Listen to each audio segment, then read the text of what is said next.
Welcome to the Holy Post. Phil and Kaitlyn are finally back from separate trips to Europe, but they're returning to a very different America. The Supreme Court has officially overturned Roe and ended the constitutional right to abortion. What's good about the decision? What's concerning? And why is it increasingly unacceptable to have a nuanced understanding of this issue? We'll unpack all of it on this week's episode. Then, a new article by Ronald Brownstein says that America's relative unity in the 20th century was an anomaly, and the country may be heading toward a permanent split. But can the Union be saved? Then I talk with Amy Sherman, the author of our Holy Post Book Club selection, Agents of Flourishing, Pursuing Shalom in Every Corner of Society. Plus, Phil gives us his report from Europe, which includes wild horses, naked Dutchmen, and a frustrating lack of Diet Coke. Two announcements before we get started. First, our 10th anniversary merchandise is now available at holypost.com. You'll find hats, mugs, stickers, t-shirts, and a whole bunch more with our special anniversary artwork, so be sure to check that out. And second, this week we're releasing the second episode of our Patreon exclusive series, Getting Schooled by Kaitlyn Chess. This time Kaitlyn is schooling us on Christianity and capitalism. The series is exclusively for Holy Post Patreon supporters, so if you want access, go to holypost.com and click the Support Us button to sign up. Okay, here is episode 515. Hey there. Welcome back to the podcast. This is the Holy Post Podcast. I'm Phil Vischer. I am here with Skye Jitani. Hi, Skye. Hi, Phil. Welcome back to the country. Thank you. Is it the same one you remember? I am back in the USA. I think it's still a little crazy. And Kaitlyn Chess. Kaitlyn, we haven't seen you in I don't know, 5 weeks? How long has it been since you were on the show? Like 3. No. 4. Maybe 4. 4. At least 4. Yeah, 4. Oh, yeah, because we had 4 guests. And were you, but Skye, was she the last co-host or was Christian the last co-host? Because if Christian was the last co-host, then it's been 5 and I was right. If she was the last co-host, then it's been 4 and she was right. I don't track these things, Phil. I don't know. Why? Look at your wall chart. Tell me. There's no Holy Post wall chart. That's so disappointing. I know. Okay. Where do you keep track of your favorite things that I have said? Where do you keep track of that? It was not on your wall chart. Around. It was 5. You're right. There you go. Wins. And now it's time for the theme song. What's the news that you like the most? Who's your favorite podcast host? If it's breakfast, get your toast. It's Skye and Phil and the Holy Post. Skye and Phil and the Holy Post. And sometimes Kaitlyn. Okay, Kaitlyn, you just got back from Italy. Were you anywhere else or just Italy? Just a bunch of places in Italy. A bunch of places in Italy. Yep. How many can you name?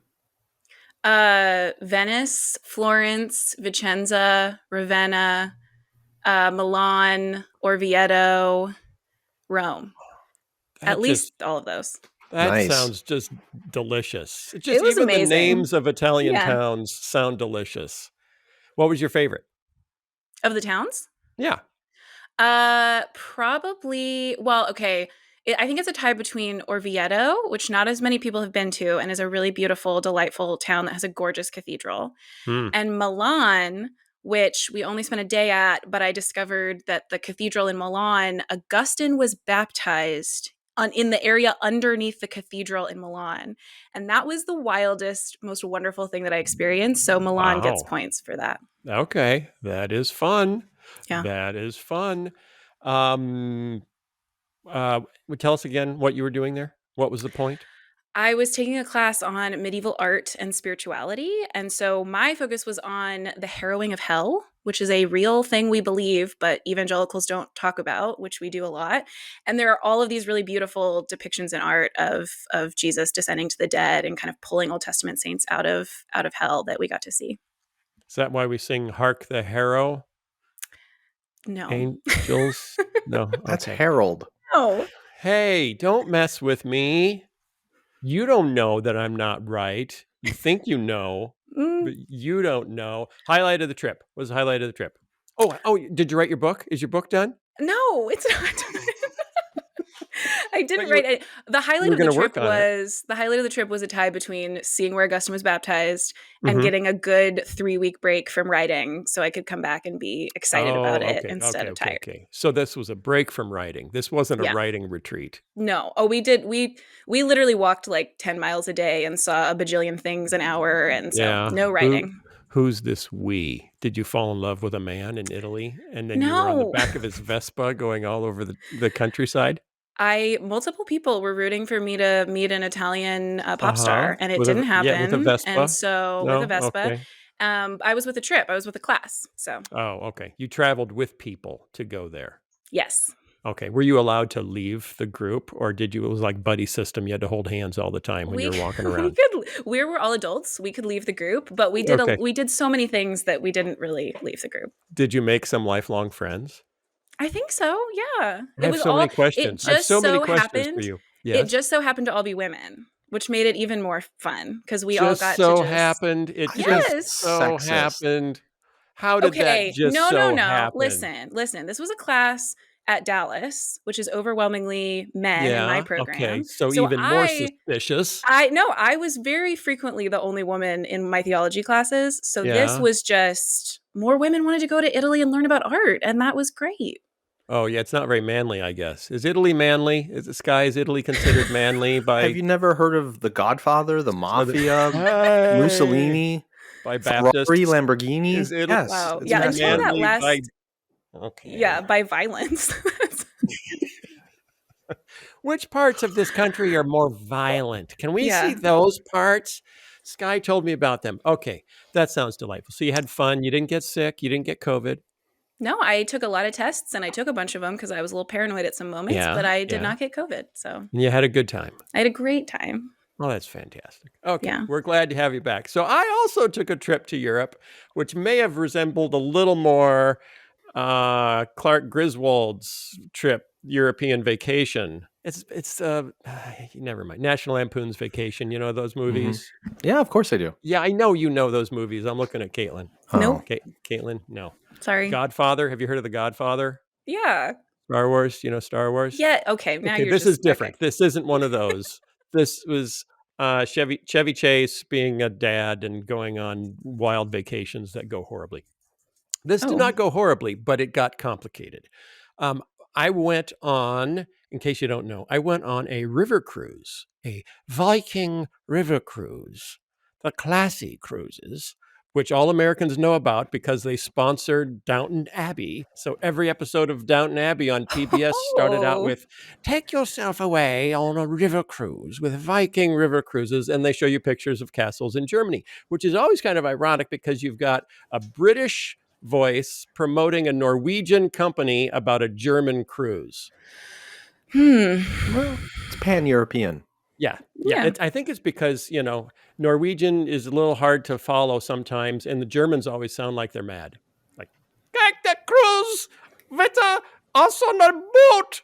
And that's like, you're mad at me.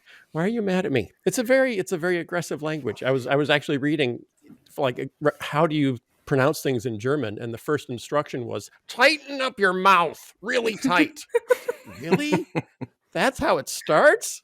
I feel sorry for those little German kids. And I think the opposite is true for French. For French, loosen up your mouth, really loose, and you can speak French. So anyway, I went on a Viking river cruise. It was on the Rhine. It started in Amsterdam and went all the way. We thought it was down the Rhine, but it's up the Rhine. You're going upstream, all the way up to Switzerland. To Basel. But do you know who Basil Fawlty is? Skye? Basil Fawlty? No. It's John Cleese. It was the show he did after Monty Fawlty Python Towers. Called Fawlty Towers. Yeah. I forgot his first name was Basil. Every time we said Basil, I always saw a picture of John Cleese. Anyway, it was an 8-day cruise. We did it with my mom, who's 80, and my 2 siblings and all of our spouses, because we're trying to my mom is still healthy and still getting around, so we're trying to do some special trips while she's still able to do them with us. So we did a cruise of the Rhine from Amsterdam all the way down through Germany, went to Cologne, went to Speyer, went to Salzburg, ended up in Basel, and walked around, saw great stuff, saw cathedrals, saw cute little towns, saw castles, walked through castles. It was just like the ads. It was just like the ads, except for sliding through the Netherlands, and there's little beaches. There's little beaches on the Rhine, just little sandbars. And then it was like 90 degrees. So all the Dutch are coming out to the beach. Oh, the beach, we're here. And it's like, hey, look, that guy, he's just a middle-aged man walking around the beach on the edge of the river with no clothes on. Like, oh, you don't have no clothes on. And there's a cruise ship sailing right by about 50 yards.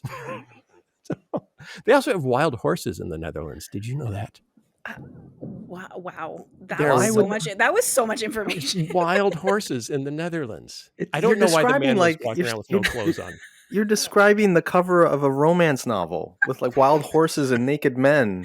Well, this was not Fabio. This was definitely not. Was it more like Flavio? Skye. It was just middle-aged bankero. that kind of a look. So, okay, things were pretty good. The first thing I learned, which this is the first time, Kaitlyn, you may be amazed. I'm not a huge world traveler. This was the first time I've been to continental Europe. Okay. Really? Yeah. I've been to London, been around the UK a little bit, but this was the first time I've been to the continent. So first thing I learned, they don't have Diet Coke in Europe. This is true. They don't have Diet Coke. They have Coca-Cola Light. Yeah, what the heck is that? Coca-Cola Light. It doesn't taste the same. But then some places have Coke Zero. How about a Coke Zero, sir? Okay, I know that. I know what that tastes like. It's not Diet Coke. It's not Diet Coke. And don't even bother asking for a Diet Dr. Pepper, because that's just not going to happen like anywhere outside America. So there was no Diet Coke. I got used to it. Coke Light, I don't know what it is. It's just not the same.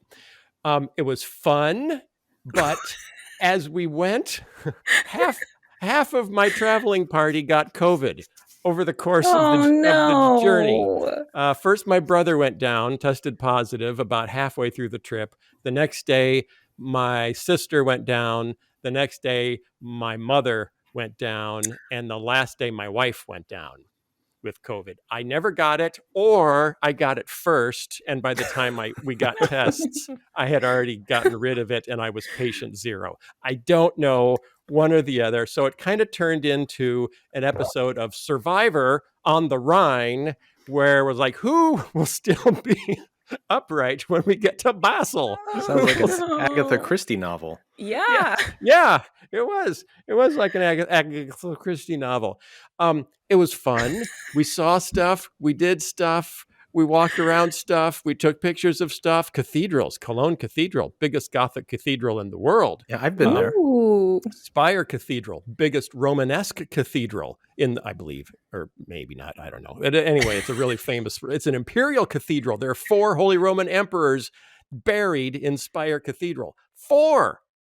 How many holy? The weird spattering of facts you've given us, like Diet Coke, cathedrals, like it just doesn't make sense. Wild horses. It's everyone who has a church.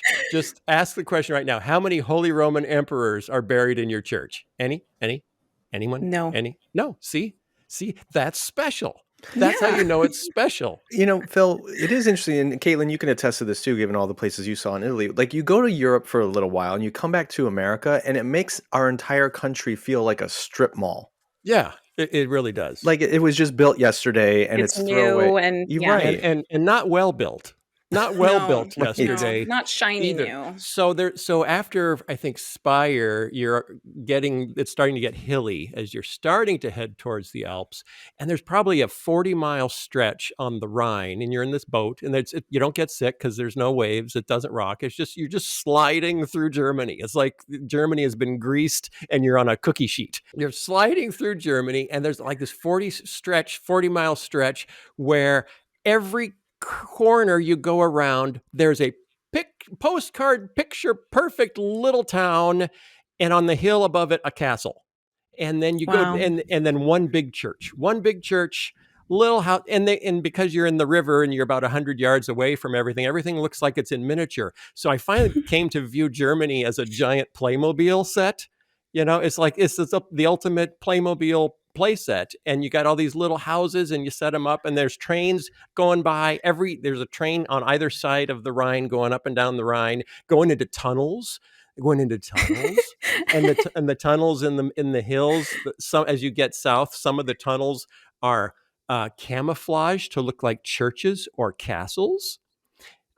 And our guide said, "You want to know why that is? That was Hitler's idea." And we're like, oh, we're talking about him, are we? I figured it would come to this at some point or another. He didn't want the Allies to bomb the tunnels, so he disguised them as churches, disguised the entrance as churches or castles. So they look like little castles and tiny little churches, and then a train goes into it. Zoom! And at one point, she actually said, "Yeah, that was pretty smart." And I'm like, no, I don't think we should be complimenting Hitler. I feel like we just learned more about your brain than about what your trip was like. Absolutely. So, that's exactly right, Kaitlyn. So it's all, Germany is a Playmobil set. It's the ultimate set. It's like really expensive to get all the pieces and set up your Alps. You got to set up your little Alps. You got to set up your little Hitler tunnels. You got to set it all up. Here's your little naked Dutchman standing over here. And wild horses. They've got wild horses. That's really cool. And they were coming down by the river. And stay with me, Kaitlyn. I am. I'm engaged. Okay. So we get to the end. We get to Basel. 4 out of 8 of us have COVID. Now makes it a little less fun, and we have to now go back home, and we get up to go to the airport, and Lufthansa cancels our flights, and so we don't have flights, and so some of us get rescheduled through Paris, some of us get rescheduled through Munich. My mother and my wife and I, who are all flying back to Chicago together, initially get rescheduled through Munich, but on a flight out of Munich the following day. So we'd have to fly to Munich and then find a hotel and figure out how to do that in Munich and then get up the next day and fly home. And then as we're trying to figure that out, Lufthansa cancels that flight too. And just says, you just don't have a flight. You just don't. So we're in the airport with my mom, who's 80 and has COVID, and my wife, who's not 80, but has COVID, wearing masks and trying not to cough too much or they'll get kicked out by the Germans. And, you know, when the Germans kick you out, you ain't coming back.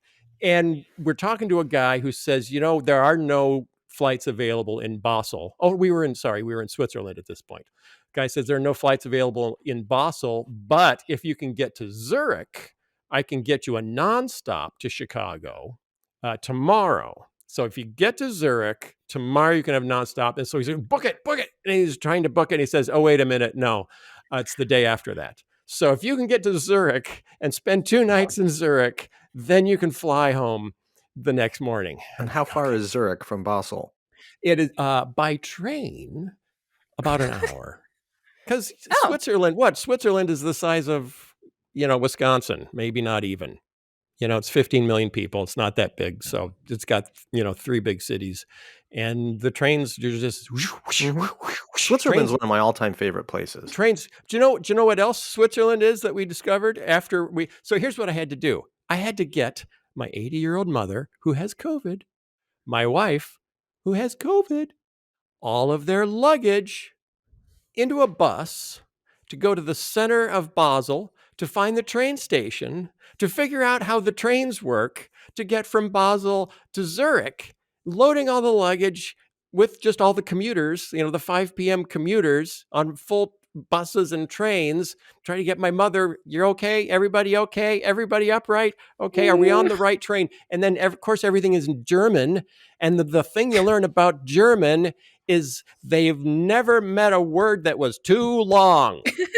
So we're trying, what is our stop? Is it Flugenhafenstrassenplatz? Or is it Hafenstrasser Flugenplatz? I don't know. By the time you get to the end of the word, you can't remember the start of the word. They're too long. The words are too long. So I got Google Translate on my phone and I'm taking pictures of everything and it's trying to translate it. But most of the names, it just says, yep, that's the name. It's Flugerhafen Flaffenstaffenplatz. We made it. We got there. We made it to Zurich. And then just yesterday, we got up in Zurich and made it to the airport with all our luggage. Finally got on a plane and finally got home. And we were really tired. And I still haven't tested positive. So I'm still the survivor. Thank you. Congratulations, Impressive. Phil. That's my story. So, Phil, has this whet your appetite for more international travel, or do you feel like you've had your full? I've certainly had my fill for a while. I don't need to go anywhere. I'm just happy. I like my routines. Okay. Anything happened last week while I was gone that Couple things. we need to talk about? Couple things.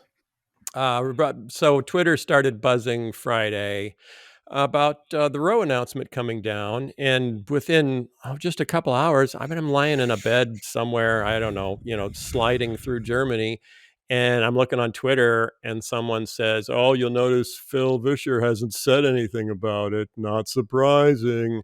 Like, oh, come on, man! I'm on vacation. Do I have Did to you say? Did comment you say about I'm on Roe? vacation? I didn't know. No, Oh. no, I finally said, Good. yeah, I finally said something, but I did tweet and like, here's, excited about this, concerned about this, looking forward to finding out more about this. And then, somebody called me a nuance bro. Apparently that's a new title now. Nuance is an insult. Is Yeah, that it? nuance is now an insult. Wow. Yeah, there Wow. you go with your nuance. I think the Holy Post should release its own fragrance line of like Mhm. perfumes and colognes, and we just call it Nuance. Oh, that's good. Why? Like, because like perfumes have like some weird word like obsession or eternity. And We who have would nuance. the Nuance? celebrity face of our cologne be? Tim Keller? Yeah, maybe, and it could Oh, have just a slight gosh. scent of butt. I can't ask Tim Keller to promote a cologne that smells like butt. But there's just Skye. nuance. There's a slight There's other things in there that are more pleasing. What am I getting? I'm getting a nuance of doctrinal orthodoxy and some jasmine. And is that butt? Oh my gosh. What? Okay. You needed some restraining while Christian and I were gone. Things have gotten out of control. Clearly. Yeah. So, okay. Obviously, you weren't surprised. Oh, they overturned Roe. What a shocker. They did what they said they were going to do. Some were surprised that there were like zero changes. Yeah. Sarah Isker, I think, did a word search just to see how many words changed from the first draft to the second draft and said three words changed from the I wonder if we'll ever initial get draft. the inside story on that. Did the leak force them to keep the opinion basically unchanged? Because had they Yeah. changed it dramatically, then there would have been all kinds of controversies they over were- why were certain things changed. So were they kind of locked in by the leak to that original draft? Right. That's a good question. Some of the news. Okay, so here's my questions. Roe is no more. Is this the best news ever, the worst news ever, or somewhere in between? Once I tweeted that I actually supported the decision, but that I had some concerns, I had people mad at me for having concerns and people mad at me for supporting the decision. Mm-hmm. Yeah. So that went well. That was great. Chief Justice Roberts attempted to moderate things. He attempted to say, and this was what he was arguing for all along, apparently, hey, we don't have to go more broadly than just the question before the court, which is this Mississippi law constitutional? We just could have answered that question. Instead, there's a move to go on both sides, and he was critical for both sides of saying, no, we either need a full, confirmation that Roe as it is good forever, or we need to throw it away. So is moderation no longer politically viable? Doesn't seem like Judicially it. viable? But that's true of everything these days. Kaitlyn, what do you think? You study politics. I You've been to Italy. It qualifies me. I think the thing that I keep thinking over the last couple of days, because I both think that Roe should have been overturned and I want to see abortions reduced, and think that overturning Roe is not necessarily the best way to reduce abortions. So I think a lot of people that kind of fit in that middle place have struggled to know what to do over the last few days because they've seen such intense opinions on both sides. They've seen people pressure them to just have unqualified joy about it. And they've seen people pressure them to think that the whole thing is an assault on women's rights. And they don't really find themselves in either of those things. I think the thing that I keep coming back to that describes why I didn't immediately feel happy and felt more upset than I thought that I would is mostly because I think we as a whole, evangelicals in politics, have contributed to a larger culture of death in lots of ways, in terms of domination and abuse and injustice. And a culture of death, of domination and abuse and injustice will eat one judicial decision for breakfast. Like, that's great in some senses, but you've kind of lost the larger fight in the sense of we haven't told a convincing story about what a flourishing life looks like. We haven't provided support for women to make good decisions for flourishing families and to support children. We haven't done all those other things. And that's not what I saw online a lot, which is just to say, you have to do all things at once, or I want to wag my finger at you for not doing enough of this other thing. Instead, it's to say, this doesn't mean what it could have meant if we had contributed to a larger culture of life that could support a decision like this and cause more holistic flourishing for people. And it felt like a really strong reminder in this moment that we didn't just not create that culture of life, but we thought we could bargain to get this one decision by contributing to that culture of death. And that feels like ultimately a defeat, even though, like I said, I want to see abortions reduced and I think Roe should have been overturned. I understand why a lot of pro-life people were just felt defeated, even though this is what I supposedly wanted for a long time.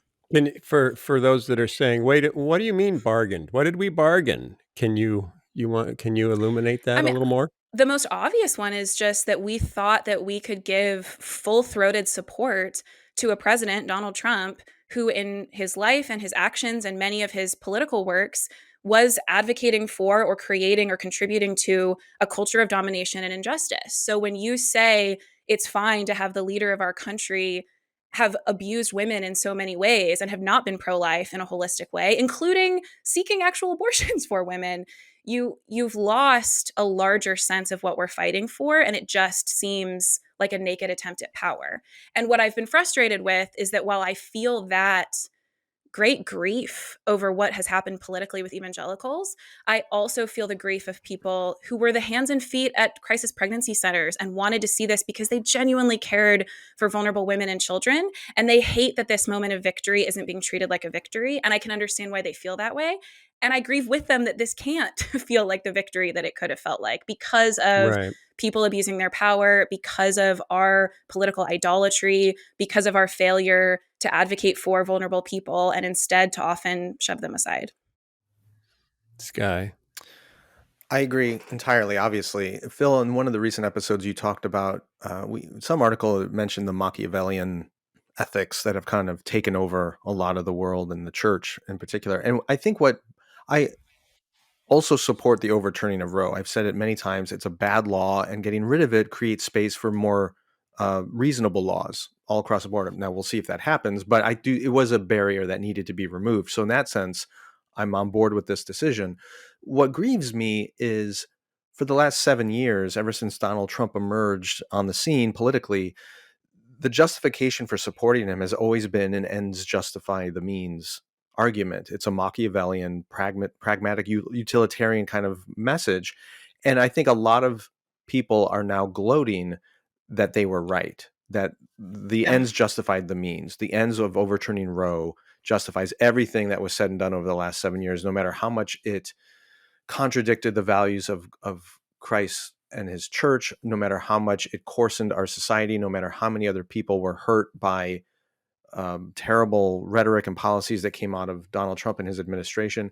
And what's really interesting, and David French talked about this on one of his recent podcasts, is for the last 30 plus years, the abortions have been declining in America under both Democratic and Republican presidents. They have declined more rapidly under Democratic administrations. Most people say because poor women are more likely to get abortions. So when you have economic, social, educational, healthcare policies that support the poor, they're less likely to get abortions. Well, the most recent stats that have just come out show that for the first time in over 30 years under the Trump administration, the abortion rate actually went up. So here you had a president that, yeah, appointed pro-life justices, but actually created policies on the ground that resulted in more abortions. So but again, no one's willing to look at the nuance here. All they're looking at is, hey, we got the brass ring, the squirrel finally got the nut. It's all worth it now. And you're not looking at what cost. Right. Well, I even think about just the stunt that Mitch McConnell did to get that extra Supreme Court nomination for Donald Right. Trump. That if we say that is okay, then that's okay forever. Mm-hmm. And it raises combat to a new level, that anything is permissible. Yeah, we said you can't nominate a justice in the last year of a term until it was my guy, and now you can. Ha ha ha, you fell for it. Like, seriously? Mm-hmm. But it worked. It worked. We got the justices. We overturned Roe. There isn't going to be any more abortion. It worked. So it's God's plan. I'm really struggling with that. Our friend David French wrote a piece over the weekend, and the title of the piece is Roe is Reversed and the Right Isn't Ready. He talks about how much he has worked for pro-life causes. He says, 2 days after Roe has been overturned, though, I'm far more conflicted than I ever thought I would be. Through all of his work for pro-life causes, he says, I was guided by two burning convictions: that Roe represented a grave moral and constitutional wrong, and that I belonged to a national Christian community that loved its fellow citizens, believed in a holistic ethic of life, and was ready, willing, and able to rise to the challenge of creating a truly pro-life culture. Then he says, I believe only one of those things today. My feelings about Roe are unchanged. As a constitutional matter, I agree with Justice Alito. Simply put, the Constitution cannot be fairly read to protect a right to abortion. But then he says that the two sides of the great American divide over the issue are now staring at each other and asking, now what? The answer from pro-life America should be clear and resounding. The commitment to life carries with it a commitment to love, to care for the most vulnerable members of society, both mother and child. But life and love are countercultural on too many parts of the right. In a time of hate and death, too many members of pro-life America are contributing to both phenomena. And then he talks about the new laws that are being proposed. He says, deep red America, a wave of performative and punitive legislation is sweeping the land. Bounty hunting laws in Texas, an abolitionist wing that would not only impose criminal penalties on mothers, but even call into question legal protections for the life of the mother. My concern, and I feel equally mixed. On one hand, I do agree that Roe was bad law and made a more extreme abortion regime in America than in many other parts of the world. But at the same time, it's a little bit like, and I think I've related to this before, the Prohibition era, when what we started out wanting was just reasonable restrictions on some alcoholic drinks to try to protect women and children, and then ended up going for everything. We just want no alcohol anywhere. And it was such an overreach that created this massive backlash, that created lawlessness, that created just a disregard for the law, and you end up losing everything. You end up with almost no restrictions.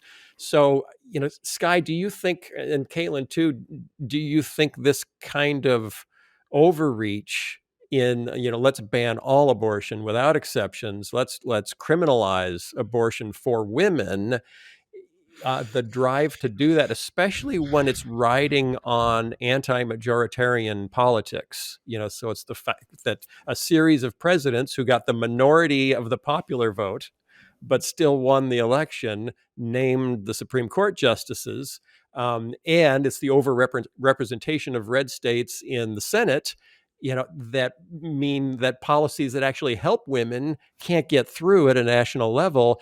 I'm just wondering if there's a backlash. At what point is there a significant social unrest and a backlash against, being governed this way?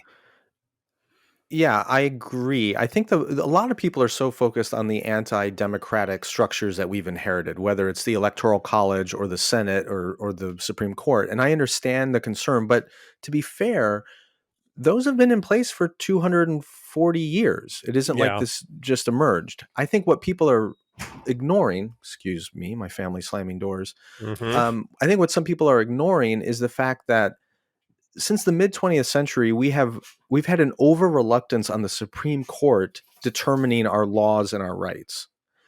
And the reason is because we have failed to legislate as a people, of a diverse people, and form actual laws. There's no reason why Congress can't pass sensible abortion laws, except that Congress can't seem to pass much of anything. And Right. so we turn to the Supreme Court, and then it becomes an all or nothing fight. So it's our breakdown as a society to not be able to cooperate and compromise with one another that has led to this extremism. And that's what worries me, is there's no sign here that my hope would be by overturning Roe, you create the conditions in which we, the people, can get together and negotiate a sensible, compassionate, holistic approach to caring for women who find themselves in difficult or unplanned pregnancies. But instead of that, we're just going to have the pendulum swing one extreme or the other. And Yeah. that leads to an unstable society. Does it sort of feel like Chief Justice Roberts is Tim Keller in this scenario, Yes, I think where he had the most he's sensible saying, approach. hey, let's listen to both sides. Let's try to be winsome. Let's try to be nuanced. And, in return, people are saying, your time's up, old man. Get out of the car. The kids are taking over and we're not going to be nuanced anymore. This is the new way we do things. Kaitlyn? Well, it's just frustrating too because there's so much room for significant agreement here, not just on reasonable restrictions on abortion, which a majority of Americans want, but also for us to to have actual robust advocacy for policies that support vulnerable women and children, things like paid family leave or a stronger social safety net or better healthcare access or all of those kinds of things. I know personally many pro life people and many pro choice people that should be able to work together on those goals. But it is true for both the Democratic and the Republican Party that because abortion funds a lot of campaigns and drums up a lot of fear and has become this highly politicized thing, it's more profitable for people who are already in power to make it about abortion instead of about those other things. And I have just been so heartbroken over the last few days to see just a mirror of this, like to see people on the right act like, okay, we've done the thing that we came to do. We fought the good fight and now it's done. Or even people sort of saying, okay, now we go and support women as if we couldn't have been doing that all along. Right. But then I Right. also see on the left, I mean, I've seen people who are trying to, on Twitter, get into a fight and support that Roe was a good thing by listing a bunch of women in vulnerable situations, a woman in a domestic abuse situation, a woman who is in poverty, a woman who doesn't have a strong safety net, and saying, what about abortion for her? Without a discussion of whether that woman wants a child or wants the support to have a family or wants to be free from a domestic abuse situation. Like, I've been really shocked by people who politics in this particular way, the way that it's become so polarized, has melted our brains a little bit and kept us from thinking creatively and imaginatively about both other possibilities, a world where a woman in those situations doesn't need an abortion, but also ways that we could work together. Like the way things are set up now, it's hard to imagine. I've seen it myself in some small ways, but it's hard to imagine on a larger scale pro-life people and pro-choice people saying, let's work together, even if we have different reasons for wanting this stronger safety net for vulnerable women. If my goal is to reduce abortions and your goal isn't, but we both think this is a good thing for women, why can't we work together on this? And that's the thing that, like Skye said, I don't have a lot of hope that we'll suddenly be able to do that very well. But I have seen literally in my church on Sunday, we spent our Sunday school talking about Roe v. Wade in a room with people with the widest range of opinions I've probably ever been in a room in a Christian setting with that wide a range of opinions about Roe. And we had a conversation that mostly centered on what does it look like for us in our community to work together across these differences that we have. People in this room are voting very differently from each other, but how could we support vulnerable women and children in our community? And I Yeah. actually have a lot of hope that that could happen in smaller ways in smaller communities if we Mhm. were really like consistent and worked really hard at trying to kind of undo the narrative that has kind of captured our imaginations and to give a better one for the future. But so what do you do about this? So many, and I agree with you, so many people from our tribe, which is mostly white evangelical, are so ready to help individual women.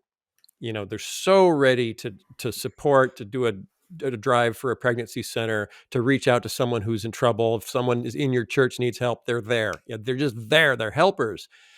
until you say, hey, we could probably do this at a national level with a new policy, and then people freak the heck out. Yeah. I've been called a socialist just today Yeah. because I suggested paid family leave. So what do you do about that we've Yeah. been so discipled to mistrust any solution that involves all of us? Well, and it's not just federal or national level policies, even state Yep. level policies. This is the irony of the moment we're in. When you look on a map at the states that have already had trigger laws that outlawed abortion the moment Roe fell or are about to outlaw it, they're all red states. Statistically speaking, red states, lower life expectancy. People don't live as long in red states. Much higher poverty rates per capita, more gun deaths per capita, more drug abuse per capita, more infant mortality per capita, less access to healthcare per capita, lower education rates per capita. I mean, on down the list, red states have a lower, what we might consider, culture of life than the blue states do. And yet they're the ones who are standing up and cheering that we're protecting the unborn because we're outlawing abortion, but you're not doing all of the other work ethically that's consistent with being a pro-life community or a pro-life state. So you're right, Phil. Individual Christians, individual congregations even will mobilize and do great things. But the moment you say, hey, maybe we should do this on a county level or a state level, no way, because it contradicts their politics. And the data is the data. I mean, you are less likely to live a healthy, flourishing life in this country if you live in a red state.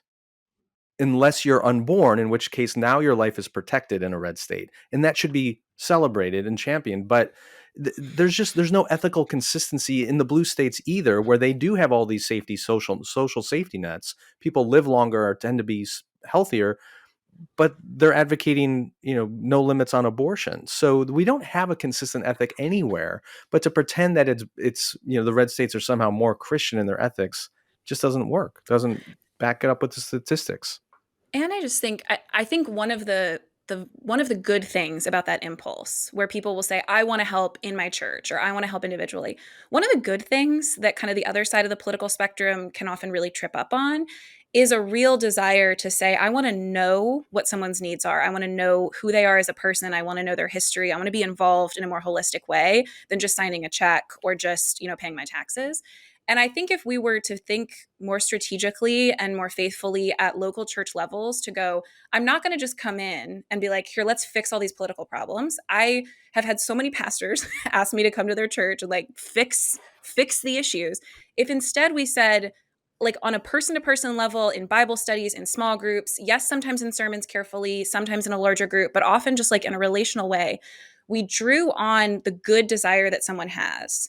You want to learn what the real needs of an individual person are. Let's start there and then have a conversation about how those needs get caught up in all of these systemic forces that are beyond your ability to change as an individual or as a church, and start introducing people to that kind of thinking about things and slowly changing their minds. I don't think it's impossible. And that's another thing I've been a little frustrated over the last couple of days, is seeing people who grew up in evangelical contexts kind of throw up their hands and be like, there's no use convincing any of them anymore. It's just impossible. And I have seen, my parents, people my parents' age, I have seen change their minds about things that I once thought, we're really ingrained on this and we're never going to change our mind. And so I think on one hand, it is very difficult to move from that individual to a more systemic way of thinking. But I do think for people who are frustrated by that, to either exit those communities entirely or speak very condescendingly and just rudely to people who disagree with them is going to hurt us in the long run, instead of having those kinds of really compassionate, careful conversations with people, with the belief, both because of the fact that people have changed their minds in the past, but also with the belief that this Holy Spirit is working in communities. We are not left to our own devices. We can both faithfully pray, faithfully have conversations, have appropriately low expectations, because we recognize we live in a fallen world and the church is often corrupted by forces that are not of God, and yet also not lose all hope. I think that has ended up hurting us more over the last few years, is that we don't think people can actually change. And we have this mentality of we have to wait for an old generation to die, which is not going to fix any of the problems. And also is just doesn't believe in redemption. And I really actually believe in redemption. I think people can change, and we can do that on a smaller scale in our churches. Kaitlyn. I know I'm young and naive. You're young, and I know. I was going to say that. That's exactly what I was going to say. So now I'm old enough that I realize the only way that the world can change is for me to die. Yeah. So the next cruise I take on the Rhine, I'm just not coming back. They're just going to put me in a little tiny Viking boat and send me down the Rhine. I'd wanted to mention this story also. We have a few more minutes. Article in The Atlantic by Ronald Brownstein, very progressive mindset of the article, but he's talking about America growing apart, and that he believes there was a convergence in the mid 20th century where we were growing together in some ways. And it's a long article; you should read it. We'll link to it in the show notes. And there were certain things that were inspiring us to grow together, and that's now ended. And rather than even just staying kind of in stasis, we're now growing further and further apart. And mentioned some of the things that Skye mentioned, about the pro-life element and the conservative element, the red state element, which is pushing for a lot of these social change laws now. Whether it's drag queen story time in libraries, or CRT teaching in schools, pushing for these rules to try to create a new kind of moral vision for America, or return to an old moral vision, one or the other. But these states are also, doing the worst in actually quality of life. Right. And that we're growing so far apart that it's really hard for these two groups to see eye to eye on anything anymore. And you had a chance to read that, right, Kaitlyn? Mm-hmm. Yeah. What, did you agree with everything he said? Some of the things he said? Did it make you hopeful, hopeless?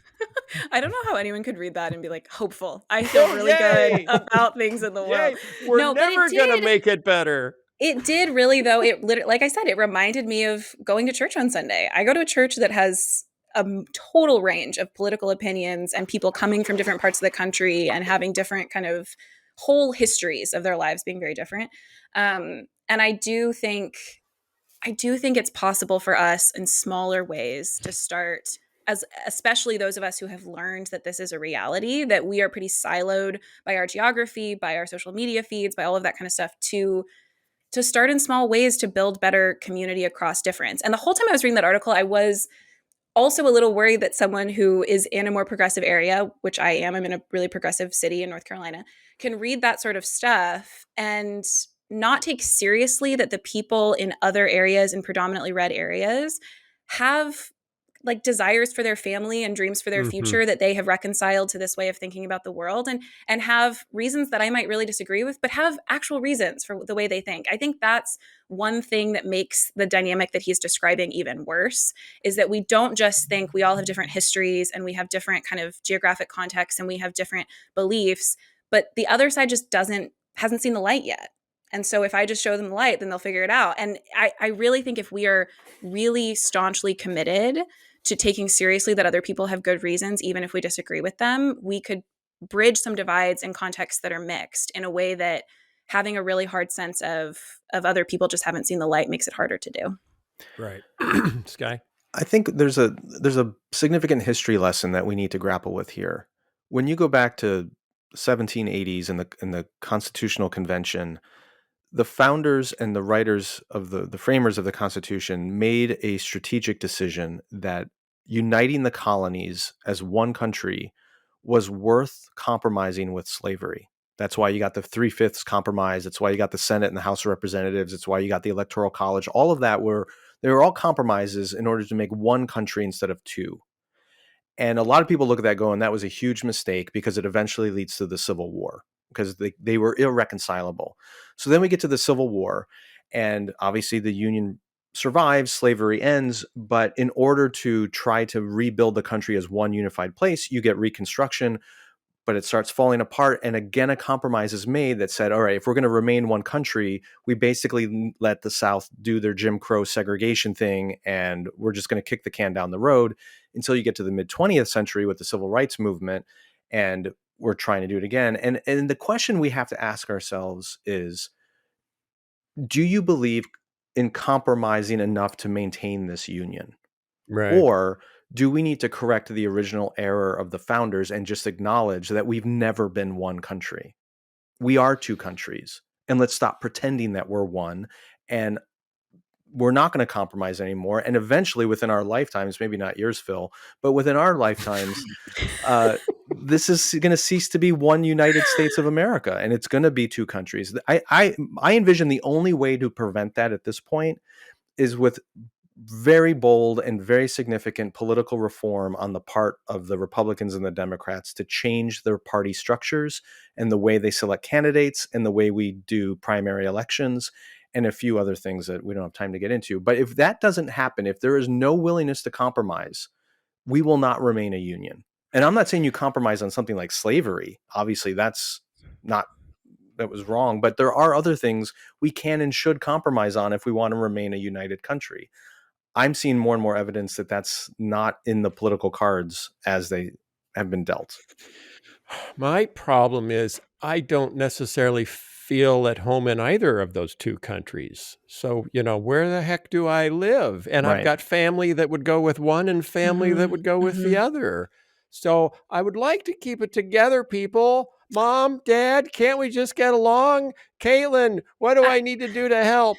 I was just going to say, in response to Skye's description, which was helpful, one of the other things I think is really helpful about this article is that there has been such an unhelpful tendency over the last, 5 or 6 years, especially like 2016 election on, to say this is the most divided our country has ever been. It's just like a stock phrase that I was at a conference recently where I think it was said 25 times, and it was just sort of like, this is common knowledge.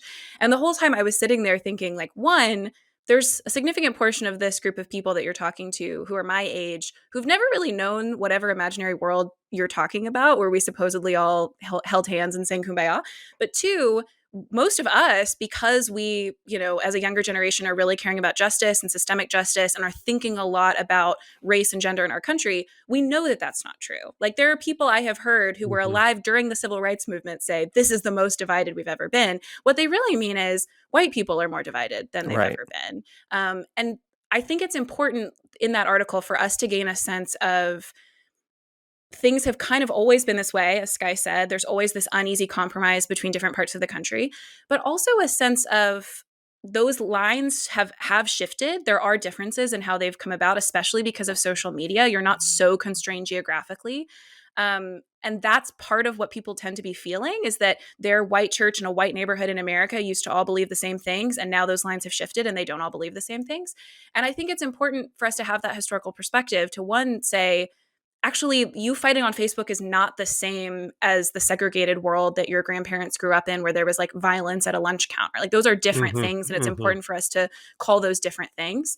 And two, for us to learn from people in the past, like go back to especially Christians who have existed in much more tumultuous times in our own country, and say, what did it look like for you to have a faithful witness? We can't, at least I can't, kind of fix those really broad dynamics that Skye was talking about, but I also am not without resources for living a faithful life in the midst of those. But I will be without good resources if I think I have to either come up with them myself, only look to contemporary sources, or only look to people who are like me, instead of going, if I have a sense we've always had this problem, who in the past lived a really faithful life that I could learn from, especially someone who is from a more marginalized identity and background and context than I am. Skye, want to wrap it up, send us home? What should we do next week, Skye, to try to make this better? Because our Twitter feeds and our Facebook pages are blowing up with either fireworks and happy faces or Handmaid's Tale outfits.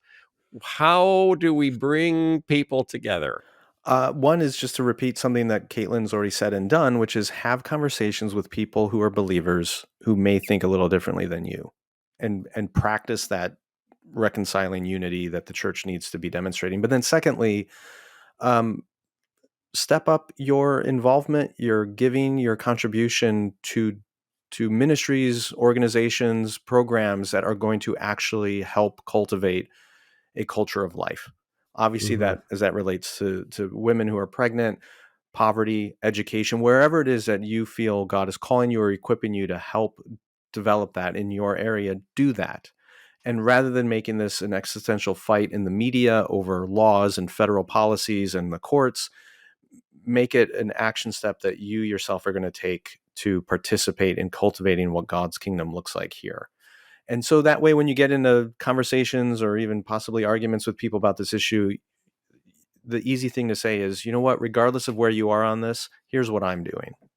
And it really changes the dynamic from a theoretical argument to a practical lifestyle choice. Awesome. Okay. I agree with the decision that that Roe was a poor law, and that hopefully better things could be done at the state level or through legislative process. I am very concerned that the attitudes of the combatants will make that extremely difficult, and that the people that are going to hurt as a result will primarily be poor women.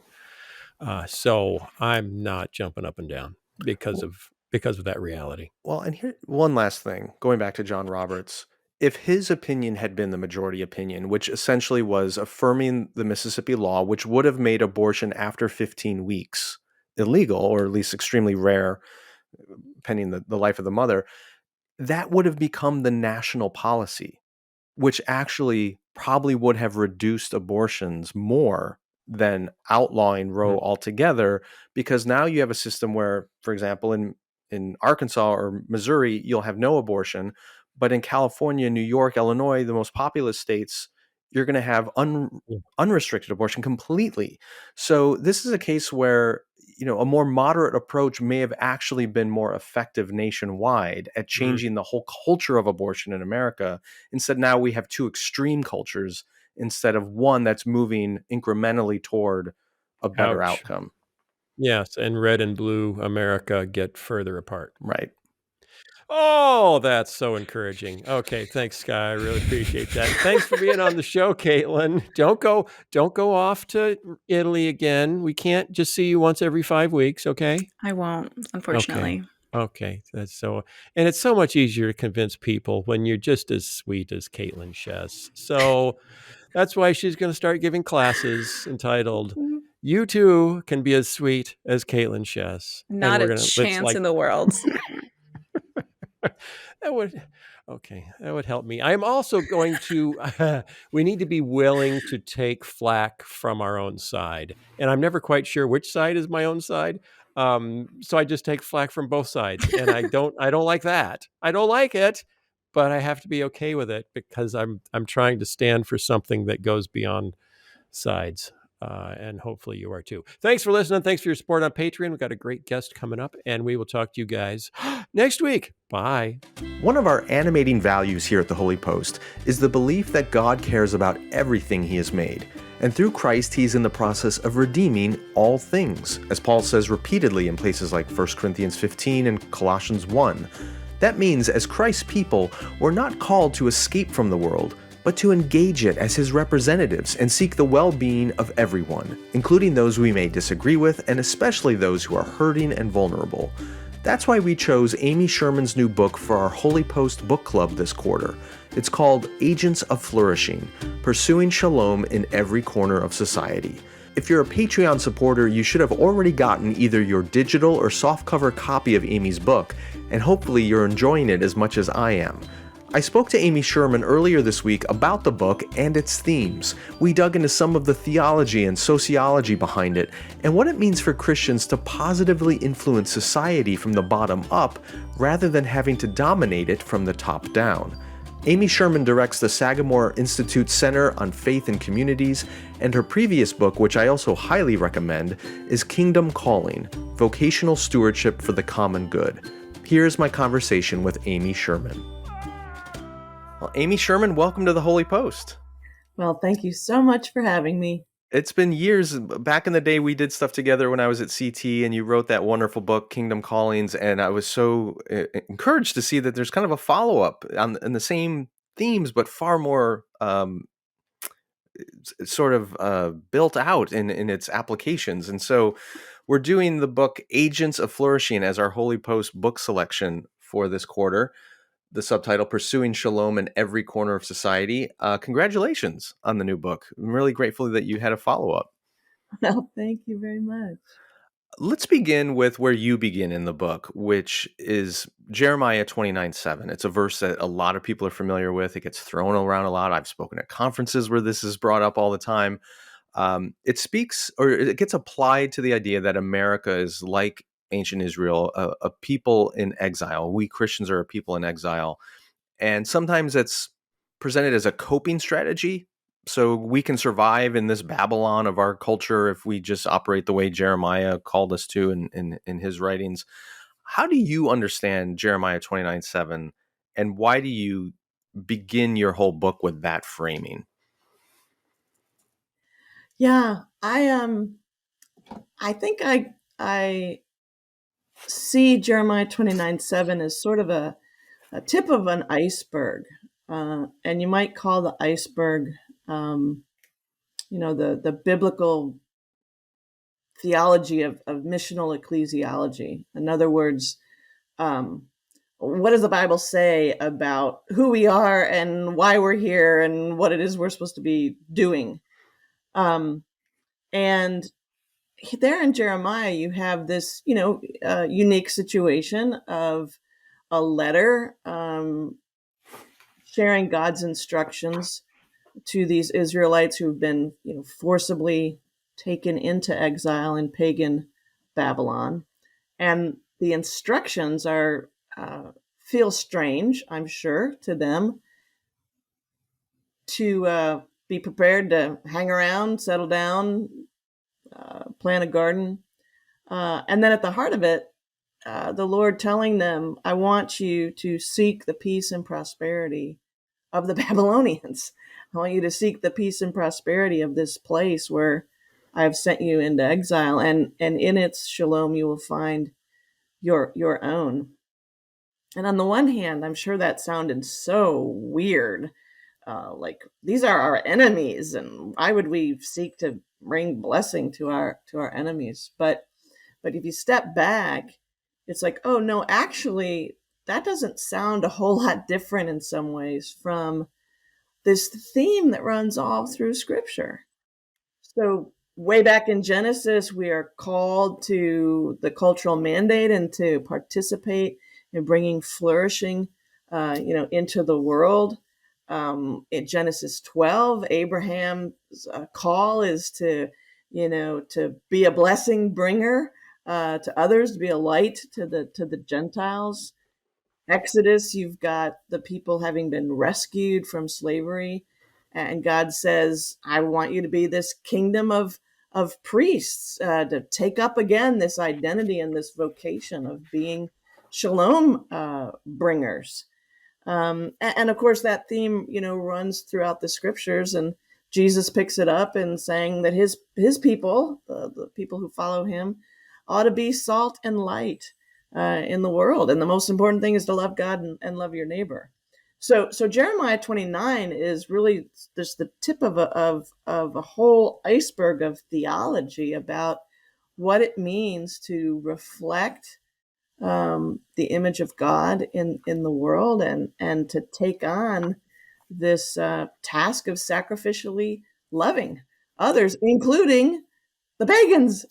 Yeah, okay, let me follow up on that because Jeremiah 29:7, one of the ways I've seen it, and my opinion, misused a little bit, is in the context of ancient Israel, the motivation provided in Jeremiah 29:7 is ultimately self-interest, right? Seek the welfare of the city where I've sent you into exile, because in its welfare or in its shalom, you'll find your shalom. In other words, it's going to be better for you if Babylon flourishes. So it's ultimately self-interest. But you point out in the New Testament this self-sacrificial idea that you give yourself away, you sacrifice yourself for the love of others. That's ultimately the cross, Jesus dying for the sake of others. So where do you see the transition or the boundaries of Jeremiah 29:7 where it no longer fits a truly Christian ethic because we're called to something more than just self-interest? Yeah, I can see your point. I guess I'm not completely persuaded by the idea that um, it's only self-interest. In this sense, I guess I look at it more as promise and reward. that the promise is, as we live the way God wants us to live, which are lives of blessing others, that brings us into the warp and woof of how God intends for us to live. And when we are in the warp and woof of how God intends for us to live, we experience wholeness, we experience blessing.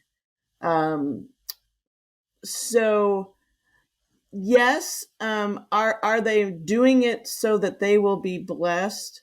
Maybe some do it so that they will be blessed.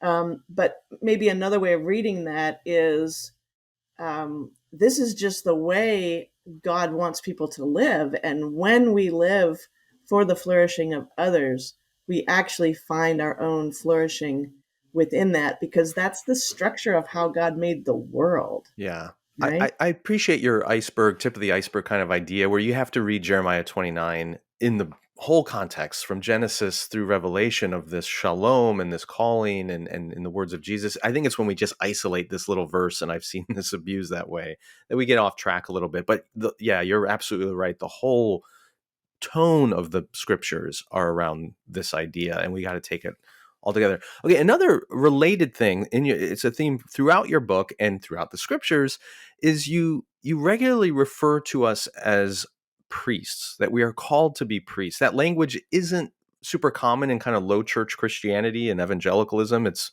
very familiar in Anglican and Roman Catholic and Orthodox settings. Explain what you mean by a priest, and how does this priesthood language actually break down the sacred secular divide? Because a lot of us assume that priesthoods are the product of a sacred secular divide.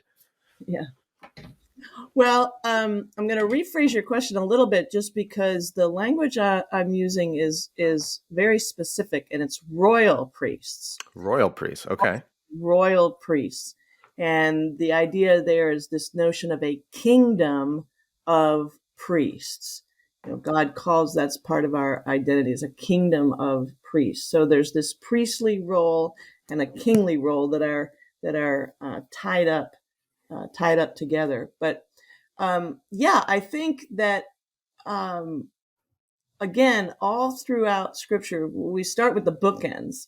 So look in Genesis, look in Revelation, and we see this notion of a royal priesthood. So in the garden, God comes, there's this human and divine interaction in this sort of garden temple. And the instruction is given to the first humans to bear the image of God in the world, to reflect God in the world, to worship God only, and to participate in what God is doing in the world, in the fruitfulness and bringing ever greater fruitfulness and development into the world. So there's a way in which we see this notion of royal priests there in that garden temple. And then in Revelation, we are N.T. Wright reminds us that multiple times in the book of Revelation, we're reminded that the purpose of Jesus' salvation was to remake us as a kingdom of priests, and that we are actually going to rule on thrones in this new creation where we continue to have the identity and the calling of bearing God's image, reflecting God's image, worshiping God, and working for the flourishing of all. So this identity and this vocation are really clear in both of the bookends of Scripture. And then we look in the in-between parts, and we see God repeatedly inviting us to reclaim and remember that identity as royal priests, priestly working for priestly focusing on being the holy people of God, set apart for his purposes, worshiping him and him alone, eschewing all forms of idolatry. And the work then of also bearing God's image in the world, doing the things, participating in the things that the Spirit of God is doing in the world to bring renewal, to bring restoration, to bring reconciliation. Yeah. Yeah, I think that's where people without a deeper theological or biblical understanding get caught off guard. Because when we think about representing God and being a priest that participates with God and what he's doing in the world, our imaginations automatically limit that to religious things. It means I represent God in ministry or in the church or in missions or something like that. And the whole point of your book is no, we represent God and we participate with him in every sphere of creation. And that blows the doors off of the sacred secular divide. To that end, you've structured the book in an interesting way around what you call 6 community endowments. Where did that come from, and explain how they align with how you understand the church's mission?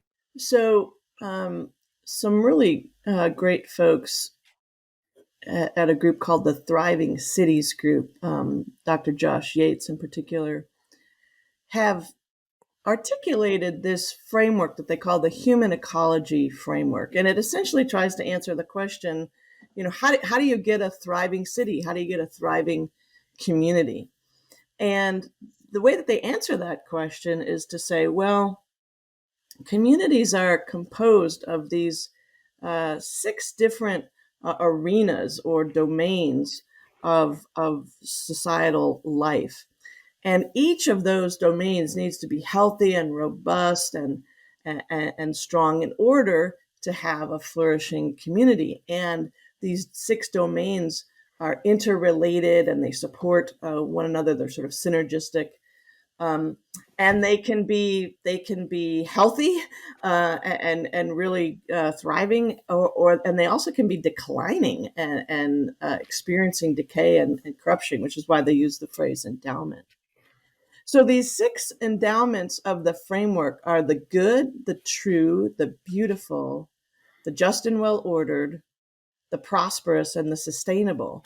And those things sort of map on to familiar arenas of life and institutions that we would interact with on a regular basis. So the true is about the realm of human learning and knowledge. And so we think about the educational sector. The sustainable is about the realm of human and environmental health.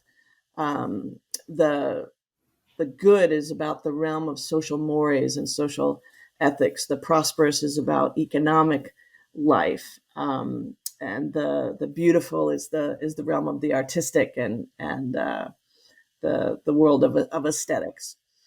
And a thriving city, a thriving community, needs to be healthy in each of these different arenas. And I found that to be a more sophisticated and helpful way of thinking about how to put into practice this charge of Jeremiah 29:7, seek the shalom of the city. Oh, okay. Well, how do you do that?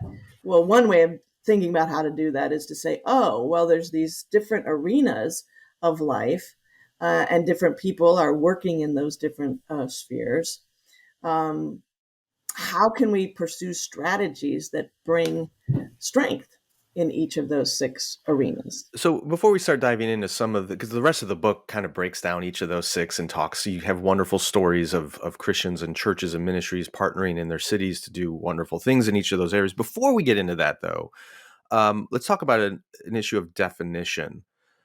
The word flourishing comes up a ton in your book. It's come up a ton in just kind of popular Christian language these days. You hear it a lot. And it reminds me a little bit of the word love. It's a very common word. It's a hugely important word in our faith and in the scriptures. But when a Christian speaks about love, the way the world hears that is often different than the way it's intended, because the biblical definition of love is quite different than our popular culture's definition of love. Same thing with flourishing.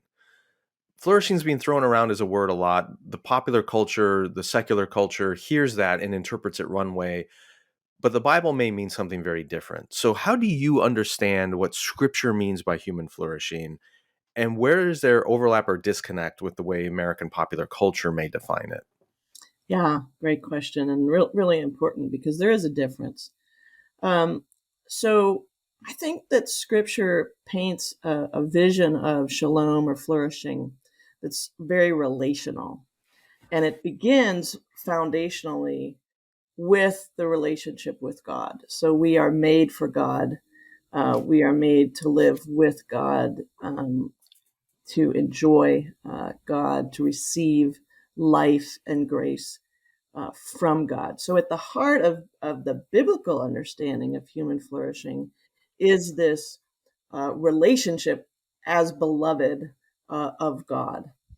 Um, but the relational idea continues, because true flourishing also involves those healthy and whole relationships with one's own self, with others, and even with the created order. So it's highly relational. Community really, really matters. And there's a way in which, in the biblical understanding of flourishing, my flourishing is really tied up with your flourishing.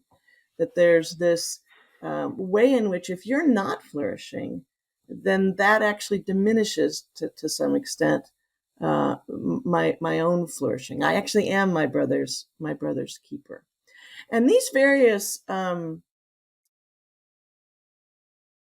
pillars or parts of the biblical understanding of human flourishing are quite different from what is often meant in secular culture, because secular culture is not interested in um, the relationship with God.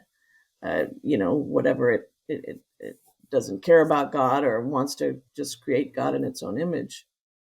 But also there's this individualism and this kind of individual satisfaction, individual freedom, freedom from constraints and restraints, the freedom to be who I think I am, um, and to experience this kind of experiential satisfaction of well-being and my needs being met. Um, and there's not really the sense that my flourishing is in some way contingent upon or related to your flourishing. Um, so you see this real difference. Now, there are similarities too, because God made all people, and because of common grace, all people have certain desires. We desire health. I've been sick for weeks. I desperately desire health. We desire health. We desire meaning. We desire purpose. We desire beauty. Um, and so in that sense, when the best of secular culture is pursuing those things and talking about those things, there is an overlap with how Christianity understands flourishing. But at the center, there's this real difference, because secular flourishing thinks that flourishing can be accomplished outside of a relationship with the God who made us, and it somehow has demoored its sense of community and human solidarity, by which we would understand that my flourishing really is connected to yours. Yeah, our hyper individualism doesn't map on well to the biblical understanding of things. Let's go a little deeper into this, because it's one of the issues that comes up all the time in my social media engagement, especially on Twitter. Like, there are people who, to use your language, they understand that foundational to human flourishing is a right relationship with our creator, a right relationship with God. And I agree, amen. But there's some people who argue, therefore, that there's no real point in Christians engaging in other areas of flourishing, of those common grace areas, if we're not first and foremost preaching the gospel, seeing people come to faith, kind of doing that missionary activity of the church. Just the other day, somebody was on my case on Twitter saying, it doesn't matter if you go into a secular environment and cooperate with people on some area of shared interest, if you're not confronting them about where they're wrong, especially as it relates to relation with God. So there's this sort of combative, it'd be like if Jeremiah said to the Israelites, yeah, seek the flourishing of Babylon, but the way you do that is you need to convert them to be Jews first. And then you can work on the flourishing of the city. That's kind of the argument that goes there.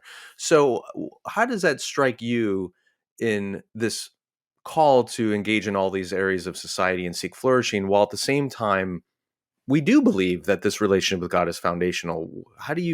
Is that just a tension we have to live with, or is there a prioritization of one area of flourishing over another? I think for me it comes down to how we really understand salvation and kind of how big our understanding of salvation is. Um, is salvation exclusively about the individual soul's reconnection and reconciliation with God? Um, or is salvation absolutely about that, but also about much more than that? Is salvation, in fact, um, not just a way that God has dealt with my personal sin, but how God has dealt with sin in general in the world? Um, is salvation not only about my personal restoration to health and wellness and a loving, vibrant relationship with my heavenly Father, or is it about that and the restoration of much more of this whole world that God has created? So if we see salvation, as I do personally and many others, as much more comprehensive, as this notion that God made a world of shalom, which included the intimate face-to-face relationship with God, and at the heart of shalom, that is that relationship. But if we believe that God created a world of shalom, that we lost that world of shalom through sin, that Jesus, through the atonement, has made a way to regain that whole world of shalom, and that all of redemptive history is moving towards the consummation when all of that shalom will be restored, then I think it kind of gets us away from these arguments about, which should we do, and do we do one or the other? It's like, no, we do them both. We recognize how central the relationship with the Creator is, but we're also smart about how we go about working on that, and we link arms with, through common grace, we link arms with people who have some of the same aspirations and desires that we have for a healthier community. Uh, and as we are co-laboring in that work of kind of making this place more beautiful, or making it more whole, or making it more equal, or making it more just, or making it more economically prosperous, as we together work on those things, we have the opportunity then to discuss our own motivations for doing that, which are different than the motivations of non-believers. But I think we get a much better hearing. We have a much more potentially fruitful conversation with those non-Christian partners when we have co-labored with them and been able to affirm that part of what they're going after is worth going after, because it's part of Right. God says it's worth going after. It's worth going after justice and beauty. Yeah, and this comes through loud and clear in your previous book, Kingdom Calling, and it's evident in this book, especially in the illustrative stories and examples of people that are working in these different areas, that you understand we have to elevate the value of each person's vocation. They're calling from God. Some people are called into the arts or law or education or marketplace, whatever it might be, and that priesthood function there, that imaging of God into that place, and that partnership with him in bringing Flourishing and Shalom there is part of our callings that needs to be validated. In so many churches, that's just not done. It feels like, well, that would be a diminishment of the importance of ministry, narrowly defined. We don't have a ton of time left, but I want to talk at least about one area, and that's ethics, which I think corresponds to what is good, right? In the six framework thing that you structure the book around. Historically, especially in the West, the church has had a massive influence on ethics and the structuring of ethics in a society. A lot of people would argue that's no longer the case.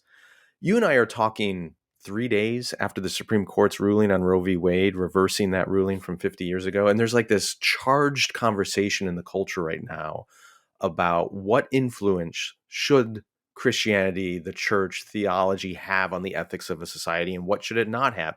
And what avenue should that expression come through? Should it be the high courts and the government, or should it be a more bottom-up sort of influence? So as you've studied this, as you've looked at examples of Christians bringing goodness and ethics into societies and communities, and what are you compelled to advocate for in this whole area of Christian influence in our society right now? Such a great question. When I think about this, Skye, I guess I land on the centrality in Christianity of the doctrine and practice of grace, the doctrine and practice of forgiveness. I mean, what's really, what's at the core of Christian truth? It's this amazing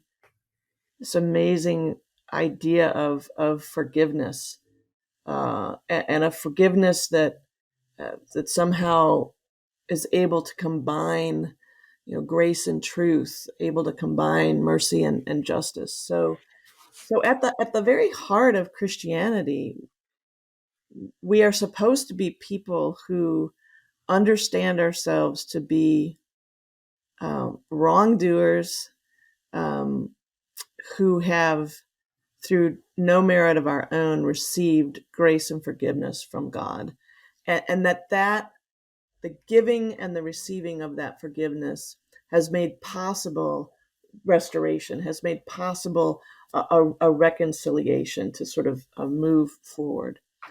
And when I think about the massive amount of division in our own society and throughout the world, the notion that the church could be a reconciling influence, that if inside the four walls of church we recapture the centrality of forgiveness and we actually practice the sort of restorative habits of confession, accountability, recognizing wrongdoing, but extending grace, and therefore moving forward in reconciliation going forward, that the modeling of that can have really important spillover effects. And when I was thinking about this guy, I thought about a few things, one at a macro level and two at sort of a smaller level.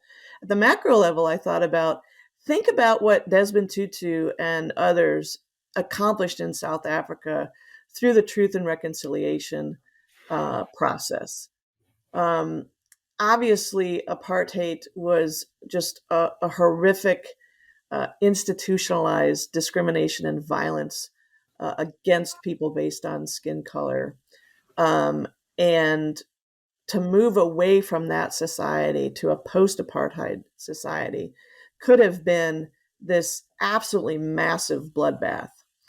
And yet it wasn't. I mean, there was certainly violence. But in this post-apartheid society, how are you going to go forward having had all that baggage?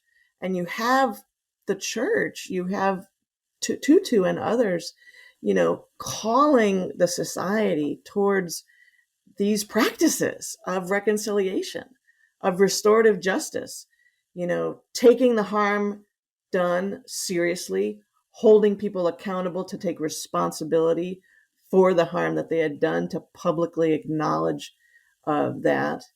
And yet also this mysterious but necessary call for those harmed to extend forgiveness, that life could go on, that for them, because forgiveness helps us as well as helping those whom we extend that forgiveness to.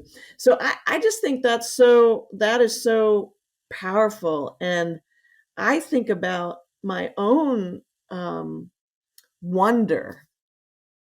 I was going through the Atlanta airport when I saw up on a TV screen in one of the bars or restaurants there, live coverage where the friends and relatives of the men and women slaughtered in Charleston by Dylann Roof were speaking at a hearing.